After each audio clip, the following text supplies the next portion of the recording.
Hello everyone, my name is Satya Zanab and today I'm going to cover some daily use English sentences which contain a conjunction. Daily use English sentences की बात की जाए तो उसमें variety होती है, कई सारे सेंटेंसेस होते हैं, इनफैक्ट टाइप्स ऑफ सेंटेंसेस होते हैं जो हम अपने डेली लाइफ में बोलते हैं. But today I am going to focus on those sentences जिसमें आप एक कंजंक्शन का यूज करते हो. कंजंक्शन कहते हैं एक ऐसे वर्ड को जो किन्हीं दो वर्ड्स को, किन्हीं दो सेंटेंसेस को या फिर किन्हीं दो क्लॉजेस को कंबाइन करते हैं या जोड़ते हैं. For example and, but, so etcetera. तो ये जो and, but, so and therefore, since वगैरह होता है, ये तो बहुत ज़्यादा repeated and frequently used conjunctions होते हैं. हर कोई इन्हीं कंजंक्शंस का बार बार यूज़ करता है. लेकिन अगर आपको अपना स्पोकन इंग्लिश बेटर करना है तो आपको बहुत ज़्यादा कंजंक्शन सीखने होंगे. आपको ये पता करना होगा कि बट के और कौन कौन से ऑल्टरनेटिव्स होते हैं, या फिर आप देयरफॉर के अलावा, सिंस के अलावा और क्या यूज़ कर सकते हो.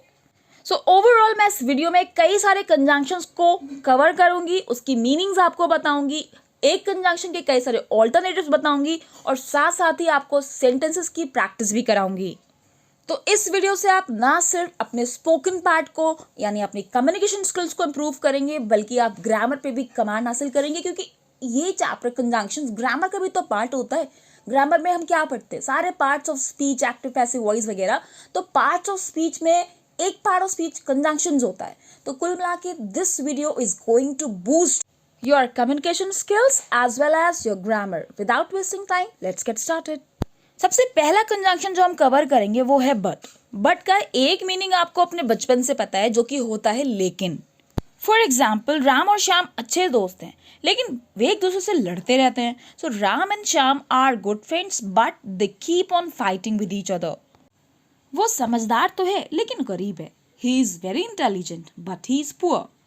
साहिबिश, आपको बट का ये मीनिंग लेकिन आपको पहले से पता होगा. बट के दो और मीनिंग्स होते हैं, उस पर आपको कमांड करना है. बट का दूसरा मीनिंग होता है बल्कि, और एक और मीनिंग होता है सिवाय. यानी जब कभी हमें एक्सेप्ट यानी कि सिवाय का सेंस लाना होता है सेंटेंस में, तो फिर हम बट का यूज करते हैं. या फिर हमें बल्कि का सेंस लाना होता है सेंटेंस में, तो भी हम बट का यूज करते हैं. फॉर एग्जाम्पल, मैं तुम्हारे घर के सिवाय कहीं भी जा सकता हूँ, यानी मैं कहीं भी जा सकता हूँ तुम्हारा घर छोड़कर. राइट. सो यहाँ पर हम यूज़ करते हैं बट. तो सिवाय की जो इंग्लिश होती है वो होती है एक्सेप्ट, लेकिन एक्सेप्ट का जो सब्स्टिट्यूट होता है एज अ कंजंक्शन वो होता है बट. तो सेंटेंस हो जाएगा आई कैन गो एनीवेयर. मैं कहीं भी जा सकता हूँ सिवाय तुम्हारे घर के. तो सिवाय के लिए हम क्या यूज़ करेंगे? But. But your home. So but is here a conjunction that is giving us the meaning of सिवाय. Similarly, मैं कुछ भी कर सकता हूँ सिवाय तुम्हें पीटने के. यानी मैं तुम्हें पीट नहीं सकता, कुछ भी कर सकता हूँ. तो I can do anything, मैं कुछ भी कर सकता हूँ. I can do anything सिवाय but तुम्हें पीटने के. Beat you, but beat you. वो चिकन के अलावा कुछ भी खा सकता है. कुछ भी खा सकता है. He can eat anything सिवाय but chicken. But chicken. He can eat anything but chicken. One more example, मैं तुम्हारे घर के सिवाय कहीं भी जा सकता हूँ. यानी कहीं भी जा सकता हूँ. I can go anywhere सिवाय, that means but your home. तो I can go anywhere but your home. तो ये तो हो गया बट का दूसरा मीनिंग सिवाय. बल्कि के भी एग्जाम्पल्स देख लेते हैं. फॉर एग्जाम्पल, ये पेन नहीं बल्कि पेंसिल है. तो पेन नहीं, so this is not a pen. बल्कि के लिए हम लगाएंगे but a pencil. This is not a pen but a pencil. Ram बेवकूफ नहीं बल्कि एक समझदार लड़का है. सो राम बेवकूफ नहीं, Ram is not a fool. बल्कि के लिए हम लगाएंगे बट. समझदार लड़का, a wise guy. Ram is not a fool but a wise guy. Other example, उसे डांटा नहीं गया बल्कि पीटा गया. तो डांटा नहीं गया, तो ये तो पैसिव वॉइस होता है, इसमें हम लोग वॉज थर्ड फॉर्म यूज करते हैं. तो उसे डांटा नहीं गया. He was not scolded. बल्कि के लिए क्या लगाएंगे? बट. पीटा गया, third form again, passive voice में थर्ड फॉर्म आती है, but beaten. He was not scolded but beaten. One more example, मुझे पेन नहीं बल्कि पेंसिल दी गई थी. तो यहाँ पे दी गई थी, this is past perfect tense. और पास्ट परफेक्ट टेंस में भी ये पैसिव वॉइस है. पैसिव वॉइस वो वॉइस होता है जब सब्जेक्ट पर काम किया जाता है, सब्जेक्ट खुद काम नहीं करता. मुझे पेन नहीं दिया गया था यानी मुझे कोई काम नहीं कर रहा है, उस पर काम किया जा रहा है. तो हैड बीन थर्ड फॉर्म का यूज करते हैं. तो हो जाएगा sentence I had not been given a pen, मुझे पेन नहीं दिया गया था बल्कि पेंसिल। तो बल्कि पेंसिल की क्या होगी English? But a pencil. Sentence हो जाएगा I had not been given a pen but a pencil. Next conjunction is because. Because का मतलब होता है क्योंकि। ये कंजंक्शन भी आप बहुत ज्यादा यूज करते हो और आपको पहले से पता भी होगा कि बिकॉज का मतलब होता है क्योंकि। सीखना आपको यहाँ पर यह है कि बिकॉज के जगह आप कई सारे कंजंक्शंस यूज कर सकते हो जो कि हैं फॉर, एज या फिर सिंस।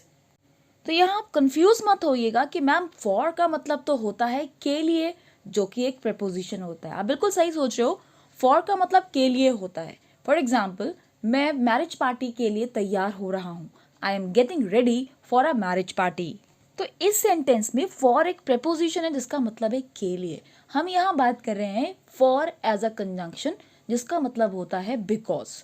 तो फॉर के दो मीनिंग्स होते हैं, या कह सकते हैं कि फॉर को दो तरीके से यूज किया जाता है। एक एज अ प्रेपोजिशन जिसका मतलब होता है के लिए, और सेकेंडली जो हम यूज करते हैं वो होता है बिकॉज, क्योंकि के कॉन्टेक्स्ट में। आपको याद ये रखना है कि जब आप फॉर को एज अ कंजंक्शन लोगे और सेंटेंस के बीच में लोगे, फिर से सुन लीजिए, जब आप फॉर का मीनिंग एज अ कंजंक्शन लोगे और सेंटेंस के बीच में यूज करोगे तो फॉर से पहले कॉमा आना कंपल्सरी है। फॉर एग्जाम्पल, मैं नहीं आया क्योंकि मैं बीमार था। तो क्योंकि के लिए आप बिकॉज का यूज कर सकते हो, एज का यूज कर सकते हो, फॉर का यूज कर सकते हो। लेकिन जब आप फॉर का यूज करोगे तो फॉर से पहले कॉमा आना कंपल्सरी है। I did not come for I was unwell.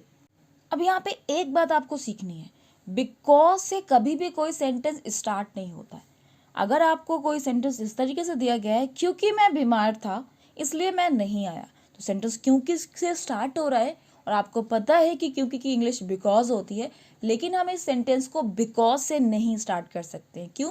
क्योंकि बिकॉज सेंटेंस के बिगनिंग में नहीं आता है। तो अगर आपको क्योंकि का यूज स्टार्टिंग में करना है, बिगनिंग में करना है, तो फिर आप यूज कर सकते हो सिंस का। तो फिर से सुन लीजिए, सिंस का मतलब भी क्योंकि होता है या चूंकि होता है, लेकिन सिंस का यूज हम तभी करते हैं जब हमें क्योंकि का सेंस सेंटेंस के स्टार्टिंग में करना है।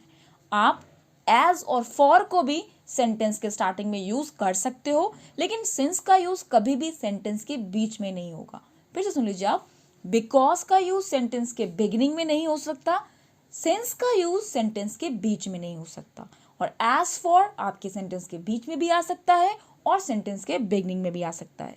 तो उसका आंसर हो जाएगा सिंस या फिर एज या फिर for. I was unwell hence I did not come. Next conjunction जो हम डिस्कस करने जा रहे हैं वो है ऑल्सो। ऑल्सो का मतलब आपको पहले से पता होगा, जो कि होता है भी। अब आपको ये लगेगा कि मैम ऑल्सो क्या एक कंजंक्शन होता है? तो बिल्कुल। अब ऑल्सो यानी भी का यूज कब करते हो? जब कोई स्पीकर कोई बात कहता है और जो लिसनर होता है, जो सुनने वाला होता है, वो उसके रिस्पॉन्स में कोई भी वाला सेंटेंस बोलता है तो वो यूज करता है ऑल्सो। यानी कि भी एक कंजंक्शन होता है, राइट?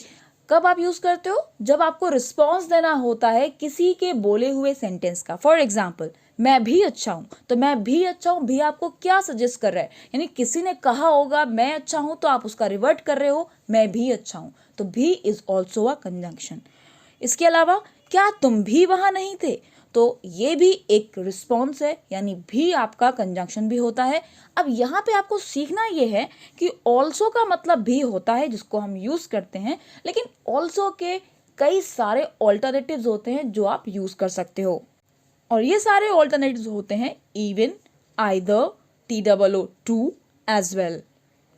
फॉर एग्जाम्पल, अगर आपको बोलना है मैं भी अच्छा हूं, तो मैं भी अच्छा के लिए आप बोल सकते हो I am also good, right? इसके अलावा आप यूज कर सकते हो I am good too, TOO, या फिर आप बोल सकते हो I am good as well, या फिर आप बोल सकते हो इवन आई एम गुड। तो एक ही सेंटेंस को बोलने के लिए आपने देखा कई सारे कंजंक्शंस आप यूज कर रहे हो, लेकिन अगर आप गौर करो तो कंजंक्शन हमने भी के लिए टू का यूज किया, ऑल्सो का यूज किया, एज वेल का यूज किया और इवन का यूज किया, लेकिन इनकी जो पोजीशंस हैं सेंटेंस में वो अलग अलग दिख रही हैं। तो आपने सही पहचाना, TOO देखिएगा सेंटेंस के लास्ट में आ रहा है। क्या आप सेंटेंस के स्टार्टिंग में यूज कर सकते हो या कहीं बीच में लगा सकते हो? तो आंसर है नहीं, TOO का यूज हमेशा सेंटेंस के लास्ट में होता है। इसी तरीके से एज वेल भी एक ऐसा टू का सब्स्टिट्यूट होता है जो कि लास्ट में आता है। I am good as well, लेकिन ऑल्सो का यूज आप करते हो हेल्पिंग वर्ब के बाद या फिर मेन वर्ब से पहले। आई am also good, you can not से आई एम गुड ऑल्सो, नहीं, आप क्या बोलोगे, आई एम ऑल्सो गुड। इसके अलावा इवन का यूज किया जाता है हमेशा सेंटेंस के बिगिनिंग में। इवन आई एम गुड यानी मैं भी अच्छा हूं। तो आई होप आपको ऑल्सो के सारे सब्स्टिट्यूट समझ में आए। एक सब्स्टिट्यूट अभी भी बचा है जो कि है आइदर। तो आइदर का यूज ऑल्सो के कॉन्टेक्स्ट में कैसे किया जाता है, बहुत ध्यान से समझिएगा।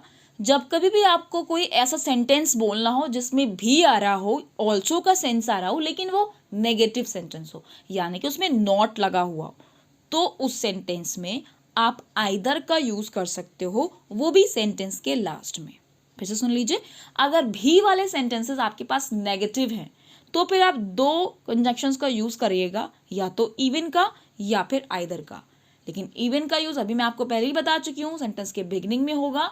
लेकिन आइदर का यूज जो कि केवल और केवल नेगेटिव सेंटेंस में किया जाता है, वो जो आप यूज करोगे वो लास्ट में यूज करोगे। फॉर एग्जाम्पल, मैं भी अच्छा नहीं हूं, तो आपने देखा भी का यूज हो रहा है लेकिन नेगेटिव सेंटेंस है, तो आप ऐसा नहीं बोलोगे I am also not good, बोल सकते हो, you are free to speak, लेकिन जो प्रियोरिटी दिया करो वो आप दोगे इवन को या फिर आइदर को। यानी नेगेटिव टू वाले जो सेंटेंसेस होते हैं वहां पे हम इवन आइदर का यूज करते हैं, और इवन हमेशा सेंटेंस के स्टार्टिंग में आएगा, लेकिन आइदर जो होता है वो सेंटेंस के लास्ट में आता है।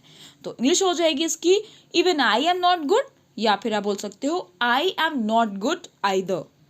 Let's take one more example, क्या तुम भी वहां नहीं थे? तो आपने देखा यहाँ पे क्या रहा है तो ये इंट्रोगेटिव सेंटेंस, लेकिन इसमें नहीं आ रहा है। तो नहीं वाले सेंटेंस में, चाहे वो इंट्रोगेटिव में आ रहा हो, चाहे वो केवल नेगेटिव सेंटेंस हो, आपको नहीं वाले सेंटेंस में भी के लिए आइदर का यूज करना है।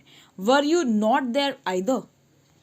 अब क्या हम यहाँ पे इवन का यूज कर सकते हैं? तो आंसर है नहीं। इवन का यूज इंट्रोगेटिव सेंटेंसेस में भी के लिए नहीं होता है। तो अगर इंट्रोगेटिव सेंटेंस में अगर आपको भी का यूज करना है तो फिर आप ऑल्सो यूज कर सकते हैं, एज वेल यूज कर सकते हैं। लेकिन आपको अगर इंट्रोगेटिव सेंटेंस में नहीं शब्द दिया गया है तो नहीं के लिए आप रट लीजिए, आइदर का यूज करना है।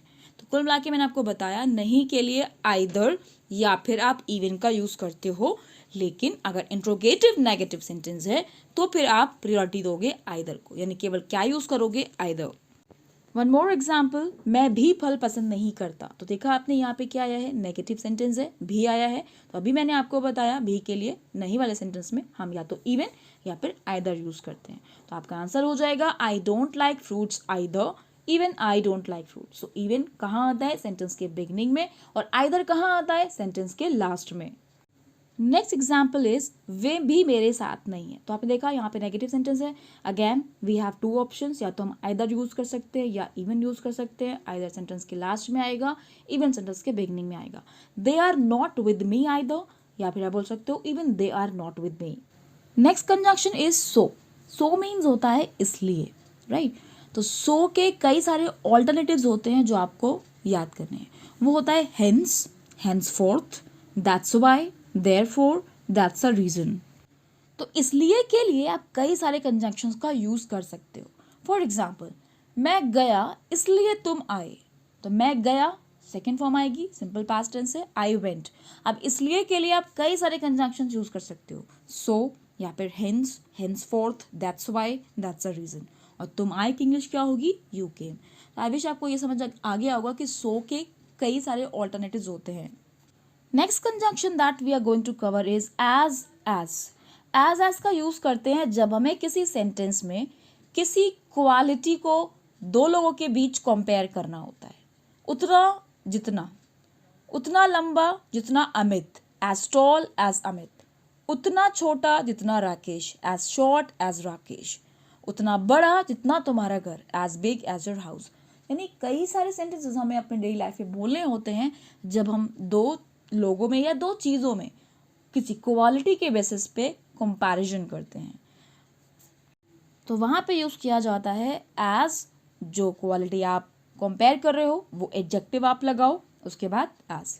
फॉर एग्जाम्पल, तुम मेरे जितने चालाक नहीं हो, यानी कि तुम उतने चालाक नहीं हो जितना कि मैं। तो उतना जितना का जब सेंस आता है तो वहाँ पे आप यूज़ करते हो एज, एडजेक्टिव एज। तो चालाक यहाँ पे आ रहा है तो एज के बीच में क्या लाएंगे आप, क्लेवर। तो तुम उतने चालाक नहीं हो, यानी यू आर नॉट उतने एज क्लेवर जितना मैं, एज आई। तो जितना के आगे जो आ रहा है वो आप बाद वाले सेकेंड वाले एज के बाद लगाओगे, और पहले वाला जो एज है उसके बाद आप उतना के आगे जो आ रहा है वो लगाओगे। फॉर एग्जाम्पल, राम उसके जितना पागल नहीं है। Ram is not as mad as he is. Third example, क्या तुम मेरे जितना अच्छा गा सकते हो? Can you sing as good as I can? क्या तुम मेरी उम्र के हो? आर यू माई एज, या आप उसको एज का यूज करके बोल सकते हो, are you as old as I am? So this was part 1 of conjunctions. Part 2 of conjunctions I'll upload very soon. Till the come I come with my next lesson. Keep loving English. Thank you for watching.